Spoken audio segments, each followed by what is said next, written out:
Jacar Academy.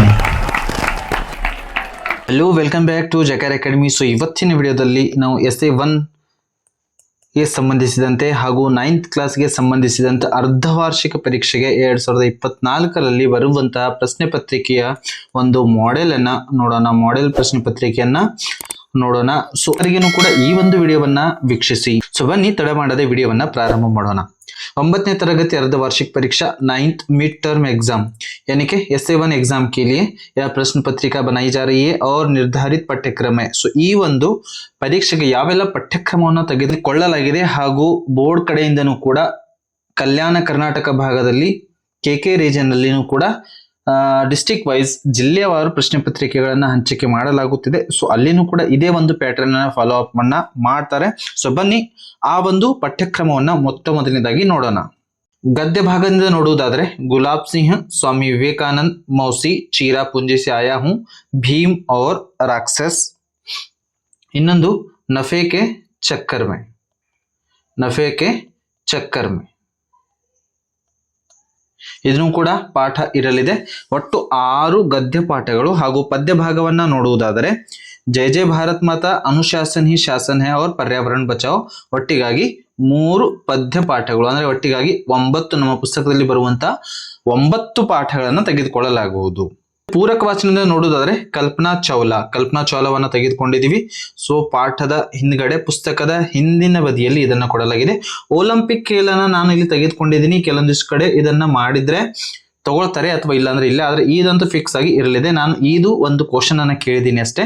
ಹಾಗೂ ರಚನಾ ಭಾಗದಿಂದ ಅನುವಾದ, गद्यांश, पत्र और निबंध लेखन को लिया गया है और व्याकरण के कुछ अंशों को लिया गया है. तो चलिए प्रश्न पत्र की ओर हम आगे बढ़ते हैं. तो यहाँ पर हमारा विषय संकेत है 61H थर्ड लैंग्वेज हिंदी, और यहाँ पर दिनांक जब यानी कि 24 तारीख से अब हमारा परीक्षाएं प्रारंभ होने वाली हैं और समय होगा 10:30 से 1:30 बजे तक, यानी कि 3 घंटे और कुल मिलाकर 80 अंक होंगे.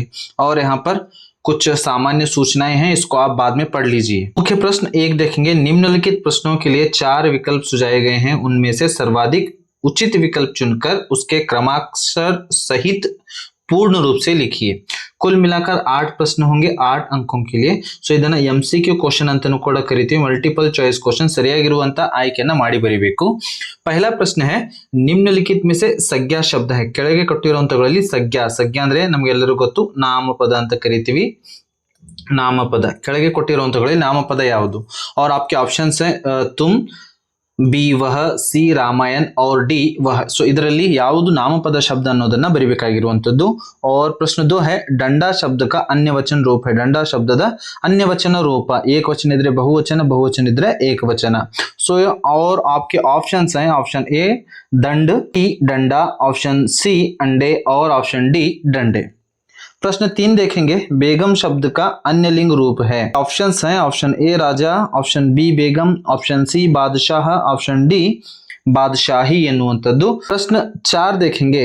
जानवरों डैश डैश दया करनी चाहिए रिक्त स्थान में उचित कारक है. ಸೊ ಇಲ್ಲಿ ಬಿಟ್ಟ ಸ್ಥಳದಲ್ಲಿ ಯಾವ ಕಾರಕ ಬರ್ತದೆ ಎನ್ನುವುದನ್ನ ತುಂಬಬೇಕಾಗಿರುವಂತದ್ದು. और आपके ऑप्शंस हैं ऑप्शन ए पर, ऑप्शन बी का, ऑप्शन सी में, ऑप्शन डी की. प्रश्न 5 देखेंगे. सुंदर लड़की खूब गाती है. ವಾಕ್ಯ में ವಿಶೇಷಣ ಶಬ್ದ है. ಈ ಒಂದು ವಾಕ್ಯದಲ್ಲಿ ವಿಶೇಷಣ ಶಬ್ದ ಯಾವುದು? ಈ ಒಂದು ಕೊಟ್ಟಿರುವಂತಹ ವಾಕ್ಯದಲ್ಲಿ ವಿಶೇಷಣ ಶಬ್ದ ಯಾವುದು ಅನ್ನೋದನ್ನ ಬರಿಬೇಕಾಗಿರುವಂತದ್ದು. और आपके ऑप्शंस हैं ऑप्शन ए लड़की, ऑप्शन बी गाना, ऑप्शन सी सुंदर और ऑप्शन डी उपर्युक्त सभी. प्रश्न 6 है बलवान शब्द का विलोम शब्द है. ಬಲವಾನ ಶಬ್ದದ ವಿಲೋಮ ಶಬ್ದವನ್ನ ಬರಿಬೇಕಾಗಿರುವಂತದ್ದು. और आपके ऑप्शंस हैं ऑप्शन ए बल, ऑप्शन बी बलहीन, ऑप्शन सी शक्तिवान और ऑप्शन डी है अबल. प्रश्न 7 देखेंगे. महेंद्र शब्द किस संधि के लिए उदाहरण है? ಸೊ ಇಲ್ಲಿ ಮಹೇಂದ್ರ ಎನ್ನುವಂತ ಶಬ್ದ ಯಾವ ಸಂಧಿಗೆ, ಕೆಳಗೆ ಕೊಟ್ಟಿರುವಂತಗಳು ಯಾವ ಸಂಧಿಗೆ ಉದಾಹರಣೆ ಅನ್ನೋದನ್ನ ಬರಿಬೇಕು.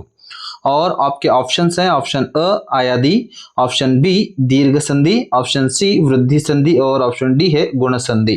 प्रश्न 8 है उठना शब्द का प्रथम प्रेरणार्थक शब्द है. उठना शब्दದ ಪ್ರಥಮ ಪ್ರೇರಣಾರ್ಥಕ ಶಬ್ದ ಯಾವುದು ಅನ್ನೋದು. ऑप्शन ए है उठाना, ऑप्शन बी है बैठ, ऑप्शन सी है उठावाना और ऑप्शन डी है उठ ಎನ್ನುವಂಥದ್ದು. ಸೊ ಇದು ಸರಿಯಾಗಿರುವಂತಹ ಆಯ್ಕೆಯನ್ನ ಮಾಡಿ ಬರೀಬೇಕು. मुख्य प्रश्न 2 देखेंगे. निम्नलिखित प्रश्न प्रथम 2 शब्दों के सूचित संबंधों के अनुरूप तीसरे शब्द से संबंधित शब्द लिखिए. कुल 4 प्रश्न पूछे गए हैं 4 अंकों के लिए. ಮೂರನೇ ಪದಕ್ಕೆ ಮೊದಲೆರಡು ಪದಗಳ ಸಂಬಂಧವನ್ನು ನೋಡಿಕೊಂಡು ಮೂರನೇ ಪದಕ್ಕೆ ಸಂಬಂಧಿಸಿದಂತೆ ನಾಲ್ಕನೇ ಪದವನ್ನ ಬರಿಬೇಕಾಗಿರುವಂತದ್ದು. ಪ್ರಶ್ನೆ 9 देखेंगे. गुड़िया जैसी बहन, गुड़िया जैसी ಯಾರಾಗಿದ್ರು बहन ಆಗಿದ್ರು. घर का दुलारा कौन था उसको आपको उत्तर के अंदर लिखना है. प्रश्न 10 है. यहाँ क्यों बैठी हो एक ने पूछा. ಈ ವಾಕ್ಯವನ್ನ ಒಬ್ಬನು ಕೇಳ್ತಾನೆ. तबीयत कैसी है ಈ ವಾಕ್ಯವನ್ನ ಯಾರು ಕೇಳ್ತಾರೆ ಅನ್ನೋದನ್ನ ಬರಿಬೇಕು. प्रश्न 11 है. घुड़सवार 100 रुपये देगा. घुड़सवार 100 रुपए ना ಕೊಡ್ತಾನೆ. ऊंट वाला डैश डैश डैश कितने रुपए देने वाला है उसको लिखना है. और प्रश्न 12 है. लाल रंग रुकना, हरा रंग डैश डैश डैश डैश ಅನ್ನೋದನ್ನ ಉತ್ತರವನ್ನ ಬರಿಬೇಕು. ಪ್ರಶ್ನೆ 3 देखेंगे. निम्नलिखित प्रश्नों के उत्तर एक एक वाक्य में लिखिए. ಕೆಳಗೆ ಕೊಟ್ಟಿರುವಂತ ಪ್ರಶ್ನೆಗಳ ಒಂದು ವಾಕ್ಯದಲ್ಲಿ ಉತ್ತರಿಸಿ. ಒಟ್ಟು 4 ಪ್ರಶ್ನೆಗಳನ್ನು ಕೇಳ್ತಾರೆ. ಪ್ರತಿಯೊಂದಕ್ಕೆ 1 ಅಂಕ, ಒಟ್ಟಿಗಾಗಿ 4 ಅಂಕಗಳು ನಮಗೆ ಲಭಿಸುತ್ತವೆ. प्रश्न 13 देखेंगे. ವಿವೇಕಾನಂದ ने किसको परमात्मा की सच्ची सेवा बतलाया ಎನ್ನುವಂತ ಪ್ರಶ್ನೆಯನ್ನ ಮಕ್ಕಳೇ ಕೇಳಲಾಗಿದೆ. प्रश्न 14 है. ಬಾಬುಭಾಯಿ ने मुफ्त में नारियल किससे मांगा ಎನ್ನುವಂತದ್ದು. ಯಾರಿಂದ ತೆಂಗಿನಕಾಯಿಯನ್ನ ಫ್ರೀ ಆಗಿ ಕೇಳ್ತಾನೆ ಎನ್ನುವಂತದ್ದು. प्रश्न 15 है. कवि ऊंचा हिया किसे कहते हैं ಎನ್ನುವಂತ ಪ್ರಶ್ನೆಯನ್ನ ಕೇಳಲಾಗಿದೆ. प्रश्न 16 है. ಜೀವ ಜಗತ್ ಕೆ ಮಿತ್ರ ಕೌನ್ ಕೌನ್ ಹೈ ಎನ್ನುವಂತ ಪ್ರಶ್ನೆಯನ್ನ ಕೇಳಲಾಗಿದೆ. ಸೊ ಮಕ್ಕಳು ಎಲ್ಲವೂ ಕೂಡ ಬ್ಲೂ ಪ್ರಿಂಟ್ ಆಧಾರವಾಗಿರುವಂತಹ ಪ್ರಶ್ನೆ ಪತ್ರಿಕೆಗಳು ಹಾಗೂ ವೇಟೇಜ್ ಪ್ರಕಾರ ಕಠಿಣತೆಯ ಮಟ್ಟ, ಸುಲಭದ ಮಟ್ಟ, ಸರಳತೆಯ ಮಟ್ಟ, ಮಧ್ಯಮ ಎಷ್ಟಿರಬೇಕು ಅವೆಲ್ಲವನ್ನು ಕೂಡಿ ಈ ಒಂದು ಕ್ವಶನ್ ಪೇಪರ್ ಅನ್ನ ಸೈಂಟಿಫಿಕಲಿ ಬೋರ್ಡ್ ನಂತಾನೆ ಮಾಡಲಾಗಿದೆ. चलिए आगे बढ़ते हैं. मुख्य प्रश्न है 4. निम्नलिखित प्रश्नों के उत्तर 2 या 3 वाक्यों में उत्तर लिखिए. वाक्यों में लिखिए. 8 ಪ್ರಶ್ನೆಗಳು 2 ಅಂಕಗಳಿಗಾಗಿ ಒಟ್ಟಿಗಾಗಿ 16 ಅಂಕಗಳು ನಮಗೆ ಕೇಳ್ತಾರೆ. प्रश्न 17 है. ಬಾಬುಭಾಯಿ ने किन किन से मदद मांगी ಎನ್ನುವಂತದ್ದು ಪ್ರಶ್ನೆಯನ್ನ ಕೇಳಲಾಗಿದೆ. प्रश्न 18 है. विवेकानंद ने भारतवासियों को क्या उपदेश दिया ಎನ್ನುವಂತ ಪ್ರಶ್ನೆಯನ್ನ ಕೇಳಲಾಗಿದೆ. प्रश्न 19 है. मौसी बच्चों को कौन कौन सी कहानियां सुनाती थी. ಯಾವ ಯಾವ ಕಥೆಗಳನ್ನ ಹೇಳ್ತಾ ಇದ್ರು ಮೌಸಿ. प्रश्न 20 है. ब्राह्मण का परिवार क्यों रो रहा था ಎನ್ನುವಂತ ಪ್ರಶ್ನೆಯನ್ನ ಕೇಳಲಾಗಿದೆ. प्रश्न 21 है. दुर्घटना से बचने के कोई 2 उपाय लिखिए ಎನ್ನುವಂತ ಪ್ರಶ್ನೆಯನ್ನ ಕೇಳಲಾಗಿದೆ. प्रश्न 22 है. पर्यावरण का महत्व समझा ಎನ್ನುವಂತ ಡೈರೆಕ್ಟ್ ಕ್ವಶನ್ ಅನ್ನ ಕೇಳಲಾಗಿದೆ. ಆ ಪ್ರಶ್ನೆ 23 ಈ 2 ಪ್ರಶ್ನೆಗಳು ಎದರಿಂದ ಬರ್ತವೆ ಅಂದ್ರೆ ಪೂರಕ ವಾಚನದಿಂದ ಈ ಒಂದು ಪ್ರಶ್ನೆಗಳನ್ನ ಕೇಳಲಾಗುತ್ತೆ. प्रश्न 23 ಪ್ರಶ್ನೆ 23 ಹಾಗೂ 24 ಕಲ್ಪನಾ ಕಿ ಬಚಪನ್ ಕಿ ಆಕಾಂಕ್ಷಾ ಕ್ಯಾ ಥಿ ಎನ್ನುವಂತದ್ದು ಅಥವಾ ಕಲ್ಪನಾ ಚಾವ್ಲಾ ಕೆ ಶಿಕ್ಷಾ ಕೆ ಬಾರೆ ಮೇ ಲಿಖಿ ಎನ್ನುವಂತ ಪ್ರಶ್ನೆಯನ್ನ ಕೇಳಲಾಗಿದೆ. ಇನ್ನು ಪ್ರಶ್ನೆ 24 ಏನಿದೆ ಇದು ಒಲಿಂಪಿಕ್ ಬಗ್ಗೆ ಕೇಳಲಾಗಿದೆ. ओलंपिक पुस्तक के अंदर ओलंपिक दिया गया है. ओलंपिक के बारे में पूछा गया ಅಥವಾ ಆಗಿಲ್ಲ ಅಂದ್ರೆ ಕಲ್ಪನಾದಿಂದನೇ ಇಲ್ಲಿನೂ ಕೂಡ ಒಂದು ಪ್ರಶ್ನೆಯನ್ನ ಕೇಳಿರ್ತಾರೆ. प्रतिभागियों ने लड़के की मदद कैसे की ಎನ್ನುವಂತ ಪ್ರಶ್ನೆ ಅಥವಾ निर्णायकों ने समस्या का हल कैसे ढूंढ निकाला ಎನ್ನುವಂತ ಪ್ರಶ್ನೆಯನ್ನ ಕೇಳಬಹುದು. मुख्य प्रश्न 5 देखेंगे. निम्नलिखित प्रश्नों के उत्तर 3 या 4 वाक्यों में लिखी ಎನ್ನುವಂತ ಪ್ರಶ್ನೆಯನ್ನ ಕೇಳಲಾಗಿದೆ. ಒಟ್ಟಿಗಾಗಿ 3 ಅಂಕದ್ದು 9 ಪ್ರಶ್ನೆಗಳನ್ನ ಕೇಳ್ತಾರೆ. ಒಟ್ಟಿಗಾಗಿ 27 ಅಂಕಗಳು ನಮಗೆ ಇಲ್ಲಿಂದ ಬರ್ತವೆ. प्रश्न 25 है. गुलाब सिंह को बहन कैसे विदा करती है विस्तार से लिखी ಎನ್ನುವಂತದ್ದು 3 ಅಂಕದ ಪ್ರಶ್ನೆಯನ್ನ ಕೇಳಲಾಗಿದೆ. प्रश्न 26 देखेंगे. शिकागो नगर में संपन्न सर्वधर्म सम्मेलन में विवेकानंद का पात्र क्या था स्पष्ट कीजिए ಎನ್ನುವಂತದ್ದು. ಸೊ ಈ ಒಂದು ಪ್ರಶ್ನೆ ನಿಮ್ಮ ಪುಸ್ತಕದಲ್ಲಿ ಎಲ್ಲಿನೂ ಕೂಡ ಇಲ್ಲ. ಸೊ ಹೀಗೆ ಬೇರೆ ಬೇರೆ ರೂಪದಲ್ಲಿ ಕಠಿಣವಾಗಿರುವಂತ ಒಂದು 2 ಪ್ರಶ್ನೆಗಳನ್ನ ಕಠಿಣವಾಗಿರುವಂತಹ 2 ಪ್ರಶ್ನೆಗಳು ಸ್ವಲ್ಪ ಏನಿರ್ತವೆ ಹಾರ್ಡ್ ಇರ್ತವೆ. ಸೊ ಇಂತಹ 2 ರಿಂದ 3 ಪ್ರಶ್ನೆಗಳು ಅನ್ನ ಕೇಳ್ತಾರೆ. 20% ಏನ್ ಮಾಡಿರ್ತಾರೆ 20% ಕಠಿಣತೆಯ ಮಟ್ಟ ಪ್ರಶ್ನೆ ಪತ್ರಿಕೆಯಲ್ಲಿ ಇರ್ತದೆ. 20% ಪ್ರಶ್ನೆಗಳು ಏನಿರ್ತವೆ ಸ್ವಲ್ಪ ಕಠಿಣವಾಗಿರ್ತವೆ. ಅಂತ ಪ್ರಶ್ನೆಗಳಿಗೆ ನೀವು ಉತ್ತರವನ್ನ ಬರೀಬೇಕಾಗಿರುವಂತದ್ದು. प्रश्न 27 देखेंगे. मौसी बच्चों के लिए सेवा की मूर्ति बनी थी कैसे विवरण दीजिए ಎನ್ನುವಂತದ್ದನ್ನು ಕೂಡ ಇದನ್ನು ಕೂಡ ಸ್ವಲ್ಪ ಮಧ್ಯಮದಲ್ಲಿ ಸ್ವಲ್ಪ ಹಾರ್ಡ್ ರೂಪದಲ್ಲಿ ಕೇಳಲಾಗಿದೆ. प्रश्न 28 देखेंगे. मौसमाई गांव के प्रेक्षणीय स्थानों के बारे में ಅಂತ ಆಗಬೇಕು. ಪ್ರೇಕ್ಷಣೀಯ ಸ್ಥಾನೋं के बारे में ಅಂತ ಇದನ್ನು ಮಾಡ್ಕೊಳ್ಳಿ.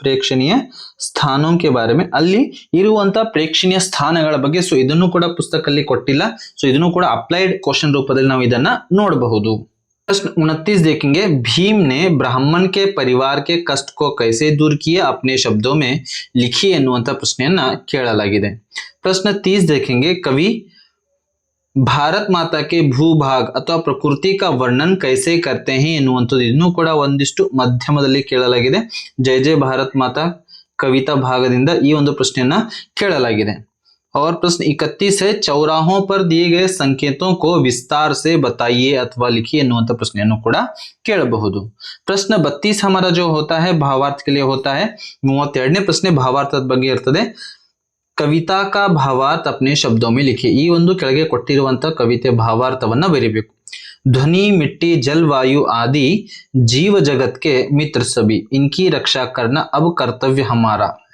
ಸೊ ಈ ತರನಾಗಿರ್ತಕ್ಕಂತಹ ಪ್ರಶ್ನೆ ಭಾವಾರ್ಥವನ್ನ ಕೇಳ್ತಾರೆ ಮ್ಯಾಕ್ಸಿಮಮ್ ಆಗಿ ಇಲ್ಲಿಂದನೇ ಅಥವಾ ಇದೇ ಏನ್ ಮಾಡ್ತಾರೆ ಭಾವಾರ್ಥವನ್ನ ನಿಮಗೆ ಎಸ್ಸೆ ಒನ್ಕ್ಕೆ ಕೇಳಬಹುದು ಪ್ರಶ್ನೆ 33 है गद्यांश का अनुवाद कन्नड़ या अंग्रेजी में लिखिए ಕೆಳಗೆ ಕೊಟ್ಟಿರುವಂತ ಗದ್ಯಾಂಶದ ಅನುವಾದವನ್ನ ಕನ್ನಡ ಅಥವಾ ಅಂಗ್ರೇಜಿಯಲ್ಲಿ ಮಾಡಬೇಕು चिरापुंजी शिलांग से 53 किलोमीटर की दूरी पर है चिरापुंजी समुद्र की सतह से कोई 1300 मीटर ऊपर है जो विश्व में ಅಂತ ಆಗಬೇಕು विश्व में सबसे अधिक वर्षा वाले स्थान के लिए प्रसिद्ध है ಎನ್ನುವಂತದ್ದು ಸೊ ಇದನ್ನ ಕನ್ನಡ ಅಥವಾ ಆಂಗ್ಲ ಭಾಷೆಯಲ್ಲಿ ಕನ್ನಡ और ಇಂಗ್ಲಿಷ್ ಅಲ್ಲಿ ಬರಿಬೇಕಾಗಿರುವಂತದ್ದು मुख्य प्रश्न 6 है निम्नलिखित प्रश्नों के उत्तर 5-6 वाक्यों में लिखिए 5 ಅಥವಾ 6 ವಾಕ್ಯದಲ್ಲಿ ಉತ್ತರಿಸಿ ಇಂತವು ಎರಡು ಪ್ರಶ್ನೆಗಳನ್ನು ಕೇಳ್ತಾರೆ 4 ಅಂಕಗಳಿಗಾಗಿ ಒಟ್ಟಿಗಾಗಿ 8 ಅಂಕಗಳು ನಮಗೆ ಇಲ್ಲಿಂದ ಬರ್ತವೆ प्रश्न 34 से 34ನೇ ಪ್ರಶ್ನೆ ನೋಡೋದಾದ್ರೆ चिरापुंजी के विशेषताओं के बारे में विस्तार से लिखिए ಎನ್ನುವಂತ ಪ್ರಶ್ನೆ ಇದೆ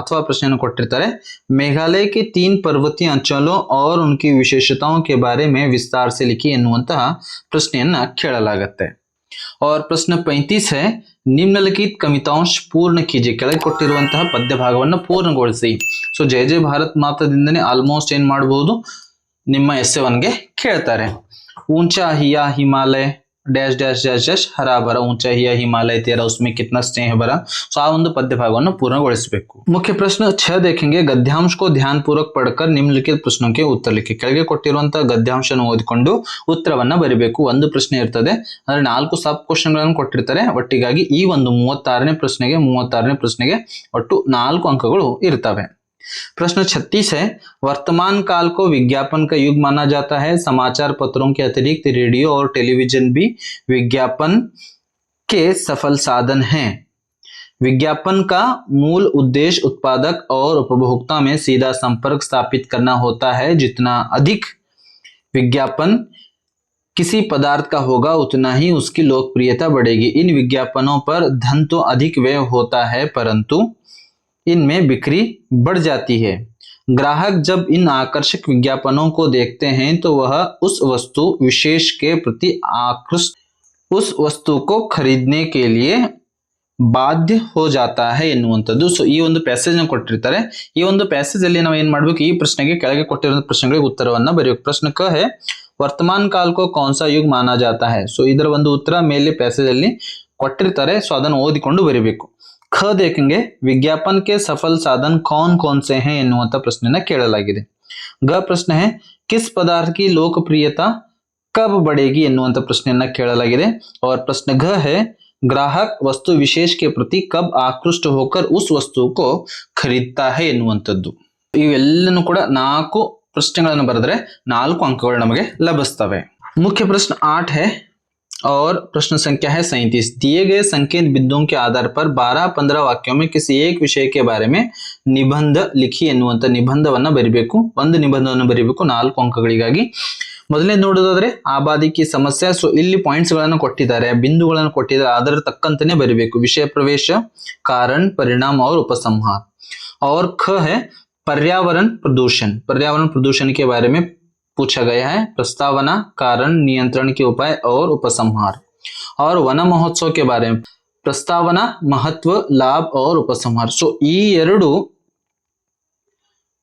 ಎರಡು ನಿಬಂಧಗಳು ಬಹಳಷ್ಟು ಇಂಪಾರ್ಟೆಂಟ್ ಆಗಿರುವಂತದ್ದು ಇದೇ ನಿಮ್ಗೆ 9th ಕ್ಲಾಸ್ಗೆ ಏನ್ ಮಾಡ್ತಾರೆ SA1 ಗೆ ಮ್ಯಾಕ್ಸಿಮಮ್ ಆಗಿ ಇದನ್ನ ಕೇಳ್ತಾರೆ. ಇದರಲ್ಲಿ ಯಾವ್ದಾದ್ರು ಒಂದು ನಿಮಗೆ ಬಂದೇ ಬರಲಿದೆ. ಪ್ರಶ್ನೆ ನಾವು ನಿಮ್ನಲಿಖಿತ ವಿಷಯಕ್ಕೆ ಬಾರೆ ಮೇ ಪತ್ರ ಲಿಖೆ, ಕೆಳಗೆ ಕೊಟ್ಟಿರುವಂತ ವಿಷಯದ ಬಗ್ಗೆ ಏನ್ ಮಾಡಬೇಕು, ಪತ್ರವನ್ನ ಬರಿಬೇಕಾಗಿರುವಂತದ್ದು. ಒಂದು ಪತ್ರವನ್ನ ಬರೆದ್ರೆ 5 ಅಂಕಗಳು ನಮಗೆ ಲಭಿಸ್ತವೆ. ಪ್ರಶ್ನೆ ಸಂಖ್ಯೆ 38 ಪ್ರಶ್ನೆ ಸಂಖ್ಯೆ 38 ನೋಡೋದಾದ್ರೆ अपने भाई के शादी के कारण 3 दिन की छुट्टी मांगते हुए अपने प्रधान अध्यापक को एक पत्र लिखी ಎನ್ನುವಂತದ್ದನ್ನ ಕೇಳಲಾಗಿದೆ. ಸೊ ಇದು छुट्टी ಪತ್ರವನ್ನ ಕೇಳಲಾಗಿದೆ. छुट्टी पत्र ನಿಮಗೆಲ್ಲರಿಗೂ ಗೊತ್ತು, ಅದನ್ನ ಬರಿಬೇಕು. ಅಥವಾ शाला पर्यटन के लिए 1000 रुपए मांगते हुए अपने पिताजी को एक पत्र लिखिए. तो आप कहीं पर प्रवास या फिर ट्रिप जाने वाले हैं, उसके लिए कितने रुपए, 1000 रुपए मांगते हुए अपने पिता को पत्र लिखना है. ತನ್ನ ತಂದೆಯವರಿಗೆ ಪತ್ರವನ್ನ ಬರಿಬೇಕಾಗಿರುವಂತದ್ದು. ಸೊ ಇದರ ಒಂದು PDF ನು ಕೂಡ ವಿಡಿಯೋ ಡಿಸ್ಕ್ರಿಪ್ಷನ್ ಬಾಕ್ಸ್ ಅಲ್ಲಿ ಕ್ವಶನ್ ಪೇಪರ್ ಇರುತ್ತೆ. ಜೊತೆಗೆ ಇನ್ನು ಮುಂದೆ ನಾವು ನೋಡೋಣ ಬ್ಲೂ ಪ್ರಿಂಟ್ ಅನ್ನು ಕೂಡ ನಾವು ನೋಡೋಣ. ಬ್ಲೂ ಪ್ರಿಂಟ್ ಯಾವ ಪಾಠದಿಂದ ಎಷ್ಟು ಪ್ರಶ್ನೆಗಳನ್ನ ಈ ಒಂದು ಪ್ರಶ್ನೆ ಪತ್ರಿಕೆಯಲ್ಲಿ ಕೊಡಲಾಗಿದೆ ಹಾಗೂ ಇದೇ ತರನಾಗಿರತಕ್ಕಂಥದ್ದನ್ನು ಕೂಡ ನಿಮ್ಗೆ ಸೆಟ್ ಮಾಡಲಾಗಿರುತ್ತೆ. ಸೊ ಬನ್ನಿ ಬ್ಲೂ ಪ್ರಿಂಟ್ ಅನ್ನ ನೋಡೋಣ. ಇಲ್ಲಿ ನೋಡೋದಾದ್ರೆ ಜಕಾರ್ ಅಕಾಡೆಮಿ ಕಡೆಯಿಂದ ನಾವೇನ್ ಮಾಡ್ತಾ ಇದೀವಿ, 9th ಅನ್ನ ಸೆಟ್ ಮಾಡಿದೀವಿ, ಬ್ಲೂ ಪ್ರಿಂಟ್ ಅನ್ನು ಸೆಟ್ ಮಾಡಿದೀವಿ. ವಿಷಯ है हिंदी और कुल अंक है 80 और यहाँ पर विषय वस्तु दिया गया है. स्मरणದಿಂದ ಎಷ್ಟು ಕೇಳ್ತಾರೆ, समझना, अभिव्यक्ति और रसग्रहण से. सबसे पहले हम देखेंगे गद्य भाग से. गद्य भाग ಎಷ್ಟೆಲ್ಲ ಕೇಳ್ತಾರೆ, ಗುಲಾಬ್ ಸಿಂಹದಿಂದ ಏನ್ ಮಾಡಿದ್ದಾರೆ, ಒಂದು ವಸ್ತುನಿಷ್ಠ ಪ್ರಶ್ನೆಯನ್ನು ಕೇಳಿದ್ದಾರೆ ಹಾಗೂ ಒಂದು 3 ಅಂಕದ ಪ್ರಶ್ನೆ ಕೇಳಿದ್ದಾರೆ. ಒಟ್ಟಿಗಾಗಿ 2 ಪ್ರಶ್ನೆ 4 ಅಂಕಗಳನ್ನು ಕೇಳಿದ್ದಾರೆ. ಸ್ವಾಮಿ ವಿವೇಕಾನಂದಿಂದನೂ ಕೂಡ ಒಂದು ಪ್ರಶ್ನೆ 1 ಅಂಕಕ್ಕೆ ಕೇಳಲಾಗಿದೆ ಹಾಗೂ 3 ಅಂಕದ ಒಂದು ಪ್ರಶ್ನೆ, 2 ಅಂಕದ ಒಂದು ಪ್ರಶ್ನೆ, ಒಟ್ಟಿಗಾಗಿ 6 ಅಂಕಗಳನ್ನ ಕೇಳಲಾಗಿದೆ. ಸೊ ಹೀಗೆ ಪ್ರತಿಯೊಂದು ಪಾಠದ ಮೌಸಿ ಪಾಠದಿಂದ ಎಷ್ಟು 6 ಅಂಕಗಳನ್ನು ಕೇಳಲಾಗುತ್ತೆ. ಚೇರಾಪುಂಜಿ से आया हूं 7 ಅಂಕಗಳನ್ನ ಕೇಳಲಾಗಿದೆ. ಭೀಮ್ और राक्षस 5 अंकों के लिए पूछा गया. नफे के चक्कर में 4 ಅಂಕಗಳನ್ನ ಕೇಳಲಾಗಿದೆ. ಇನ್ನು ಪದ್ಯ ಭಾಗದಿಂದ ನೋಡುವುದಾದ್ರೆ ಜಯ ಜಯ ಭಾರತ್ ಮಾತಾ, ಇದರಿಂದ ಏನ್ ಮಾಡಿದರೆ 8 ಅಂಕಗಳನ್ನ ಕೇಳಿದ್ದಾರೆ. ಅನುಶಾಸನ್ ಹಿ ಶಾಸನೆ, ಸೊ ಇದರಿಂದ ಎಷ್ಟು 6 ಅಂಕಗಳನ್ನ ಕೇಳಲಾಗಿದೆ. ಪರ್ಯಾವರಣ ಬಚಾವೋದಿಂದ ಒಟ್ಟಿಗಾಗಿ 6 ಅಂಕಗಳನ್ನ ಕೇಳಲಾಗಿದೆ. ಸೊ ಇಲ್ಲಿ ಏನ್ ಮಾಡ್ತಾರೆ, ನಿಮ್ಗೆ ಗದ್ಯ ಭಾಗದಿಂದ 32 ಅಂಕಗಳು ಹಾಗೂ ಪದ್ಯ ಭಾಗದಿಂದ 20 ಅಂಕಗಳನ್ನು ಕೇಳ್ತಾರೆ. ಒಟ್ಟಿಗಾಗಿ ಗದ್ಯ ಪದ್ಯ ಸೇರಿಸಿ 52 अंकಗಳನ್ನ ಕೇಳಲಾಗುತ್ತೆ. और पूरक वाचन से कल्पना चावला और ओलंपिक खेल, यानी कि कुल मिलाकर हमें यहाँ से 4 अंक आते हैं. और व्याकरण भाग से कुल मिलाकर हमें आते हैं 8 अंक. और रचना भाग, अनुवाद, गद्यांश, निबंध और पत्र को मिलाकर कुल आते हैं हमें 16 अंक आते हैं. तो इस प्रकार से 80 अंकों का हमारा प्रश्न पत्र और यह एक ब्लू प्रिंट है. सो ಇದರ ಒಂದು PDF ನು ಕೂಡ ನಿಮಗೆ ಡಿಸ್ಕ್ರಿಪ್ಷನ್ ವಿಡಿಯೋ ಡಿಸ್ಕ್ರಿಪ್ಷನ್ ಬಾಕ್ಸ್ ನಲ್ಲಿ ಲಭ್ಯ ಇರುತ್ತೆ, ಅಲ್ಲಿಂದ ನೀವು ಇದನ್ನು ಕೂಡ ಡೌನ್ಲೋಡ್ ಮಾಡಿಕೊಳ್ಳಬಹುದು. ಸೊ ಈ ಒಂದು ವಿಡಿಯೋ ನಿಮಗೆ ಇಷ್ಟವೆನಿಸಿದಲ್ಲಿ ಇದನ್ನ ನಿಮ್ಮ ಫ್ರೆಂಡ್ಸ್ ಜೊತೆಗೆ, ನಿಮ್ಮ ವಿದ್ಯಾರ್ಥಿಗಳ ಜೊತೆಗೆ ತಪ್ಪದೆ ಇದನ್ನ ಹಂಚಿಕೊಳ್ಳಿ. ಮತ್ತೆ ನಾವು ಭೇಟಿಯಾಗೋಣ ಮುಂದಿನ ವಿಡಿಯೋದಲ್ಲಿ. ಜೈ ಹಿಂದ್.